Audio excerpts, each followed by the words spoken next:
ইসরায়েলের বিভিন্ন সামরিক জাহাজ এবং যুদ্ধবিমানের জ্বালানির ট্যাঙ্কে হামলার দাবি করেছে ইরান।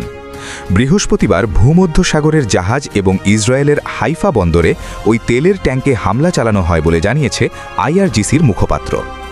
লেফটেন্যান্ট কর্নেল ইব্রাহিম জুলফাকারির বরাত দিয়ে ইরানের রাষ্ট্রীয় সংবাদ মাধ্যমের খবরে বলা হয়েছে, ইরান সব আগ্রাসনকারী এবং অশুভ শক্তির উৎসকে শক্তিমত্তার সঙ্গে লক্ষ্যবস্তুতে পরিণত করতে দীর্ঘ প্রতিজ্ঞ। গত ২৮ ফেব্রুয়ারি থেকে ইরানের উপর যৌথভাবে হামলা চালাচ্ছে যুক্তরাষ্ট্র ও ইসরায়েল। ওই দিন থেকেই পাল্টা জবাব দিতে শুরু করে ইরানও। এভাবেই টানা ২৮তম দিনে গড়িয়েছে যুদ্ধ। ইসরায়েল ও উপসাগরীয় দেশগুলিতে অবস্থিত মার্কিন সামরিক স্থাপনায় অনবরত হামলা চালিয়ে যাচ্ছে দেশটি। এতে অগ্নিগর্ভ হয়ে উঠেছে গোটা মধ্যপ্রাচ্য। সেই সঙ্গে বিশ্ব জ্বালানি পরিবহনের অন্যতম গুরুত্বপূর্ণ রুট হরমুজ প্রণালী কার্যত বন্ধ করে দিয়েছে তেহরান। এতে সারা বিশ্বে জ্বালানি বাজারে চরম অস্থিরতা শুরু হয়েছে।